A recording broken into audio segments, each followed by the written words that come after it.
the stock exchange. They provided military services, including combat, in exchange for payment, so very similar to mercenaries. We don't see any type of this company anymore active on the world stage overtly. There are a couple people who analyze the industry strongly suspect might provide combat if they were asked, but there's no one who has it as a service on their website anymore, whereas there used to be in sort of the mid to late 1990s. And our two most prominent examples of this type of use of force are the companies Sandline and Executive Outcomes, who were involved most famously in Sierra Leone, in Angola, and in Papua New Guinea. They said they would provide their services only for legitimate sovereign states. And depending on what you count as legitimate, they by and large stuck to that promise. But they did provide very active combat services. Then we have private security companies. And this is sort of the same idea in that it's a corporate organization. And these guys, a couple of them, are actually publicly traded companies. So if you wanted to go invest, you could. Some of them are private. They insist that they do not provide combat services. And as I said, many of them employ a large number of people who aren't armed. They provide an incredibly wide range of activities, everything from close protection of individuals and installations. So Paul Bremer and Hamzat Karzai both had their security, and Hamzat Karzai still does, provided by a private company, to protecting installations like the oil pipeline example I gave, landmine clearance, translation, training of military and police. Part of security sector reform is a really big component of this industry. So most of the police which are being trained in Afghanistan, for example, the new Afghan police force, most of that training is provided privately. Lots of company names out there that you might have heard of. Blackwater has been getting a lot of press lately. They're a big American company. DynCorp, another big American company. The company Aegis is an interesting one. Tim Spicer is its head, and he used to be head of Sandline. And Control Risk Group's Armor Group. One of the cool things about these companies is their names. They don't call themselves Guns for Hire Limited. They tend to have very nice, very warm and fuzzy names, and we'll talk about the reason for that in a second. Now, I make this distinction between private security companies, private military companies, and mercenaries, and I particularly make it between private security companies and private military companies on the combat point. And the reason why I do this is it's practical. It reflects reality. It reflects the terminology that the companies use themselves. If you call a private security company a private military company, they get very angry at you, and they're not necessarily the sort of people you want to be very angry at you. The other thing is that open combat of this sort that private military companies provided requires a wholly different type of regulation. If you have someone who's in the business of planning and conducting military missions and someone who's in the business of clearing landmines, you're going to need a different sort of regulation for both of those companies. So that's part of the other reason why I draw this distinction.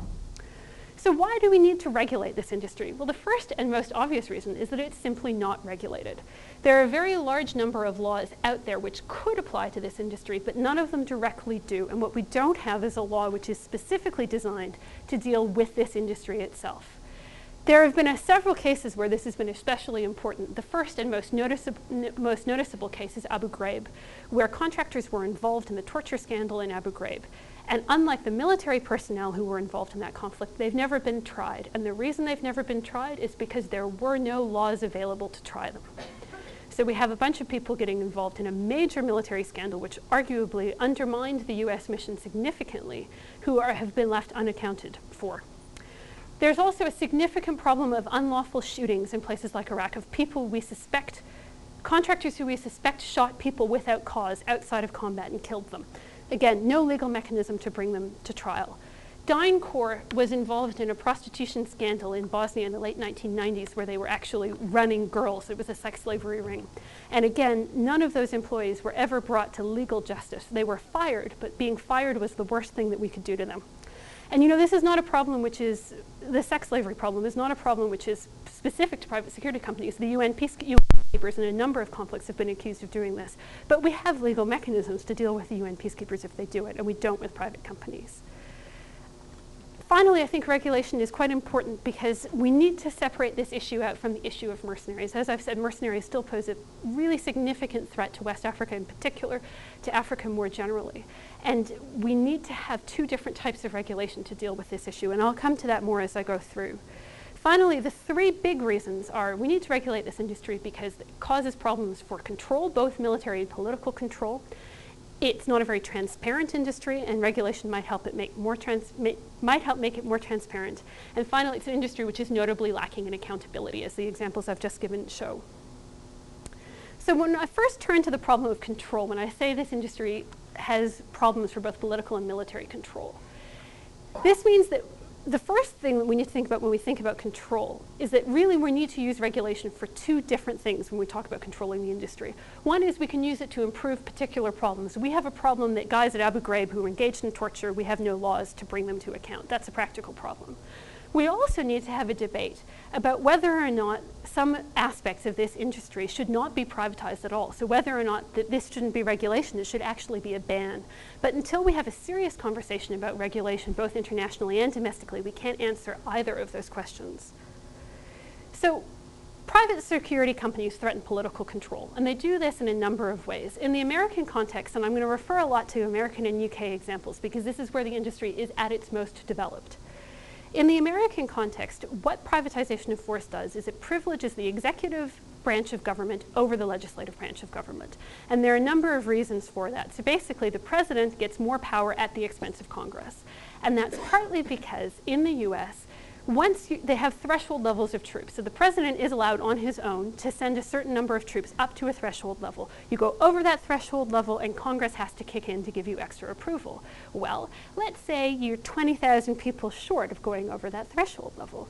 Hire contractors, hire private security companies, and you don't have that problem anymore. So it enables the executive branch of government to take decisions about the use of force without involving Congress.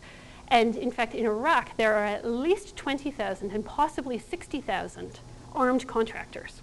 So that's 1 in 10 of the personnel in the original invasion in 2003. And now it's the second largest contingent. So if we treated them like a country, private security companies would be the second largest contingent currently operating in Iraq. The use of private security companies can also influence foreign policy without any sort of oversight. And I mentioned before this idea of training military and training police. That can actually have a significant impact on the course of domestic politics in the case of police and on the course of international politics in the case of the military. And we have one very striking example of this. During the first phase of the Yugoslav conflict, the American company MPRI was hired to train the Croatian army. And they did so successfully that the Croatians had this massive success against the Serbians to the degree that people were convinced that MPRI must have gone along and fought with the Croatian army. There's no evidence for that, but it was just such a surprising level of success. They'd gone from being really a pretty crappy military to being a really excellent military because the Serbs were the elite part of the Serbs were the military elite, and they were absolutely smashed by the Croatians after this training. Now, that training was provided by the US. The US directed MPRI to do that. But again, no congressional vote on that. It was a private company. So this is a way that foreign policy, American foreign policy and Croatian foreign policy were drastically influenced by the presence of a private company. Finally, there's no question that public opinion is a really important constraint on the use of force in a democracy. Whether or not those of you who study political science, whether or not democratic peace theory is true is a whole separate question. But nonetheless, when soldiers die, people get angry. We see that in Canada with the Canadian presence in Afghanistan and the number of casualties. If you consider, in the American case, the severe recruitment problems that the US has already, and then we consider that there are at least 20 and possibly 60,000 contractors working in Iraq, you can imagine if those people had to be recruited from the general public, soldiers, what the outcry would look like. The other thing is we don't pay nearly as much attention to contractors when they die, private security employees when they die in battle, as we do to national soldiers. And you know, when we talk about always when a new threshold of battle deaths are reached in Iraq, it's on the news. So first 500, first 1,000. In fact, if we factor in contractors, all of those levels were reached much earlier. So as of December, 658 contractors had been killed in Iraq. And those are the ones that we know about. We suspect that there are more. So that's a huge proportion of the casualties currently in Iraq. And you can imagine the public outcry. Basically, it has allowed the government to sustain an unpopular war that much more because it's deflected public opinion from examining things like the casualty count. Private security companies also challenge military control, and this has been really interesting on the battlefield. One of the things that the use of private security companies does is they complicate the chain of command. And there have been numerous examples about this in Iraq, actually, and it's caused problems on both sides. So contractors getting into trouble and the military not knowing where they are and the military being unable to come and help them out. And the military being in trouble and the contractor saying, oh, sorry, that's not in our contract, therefore we can't help you.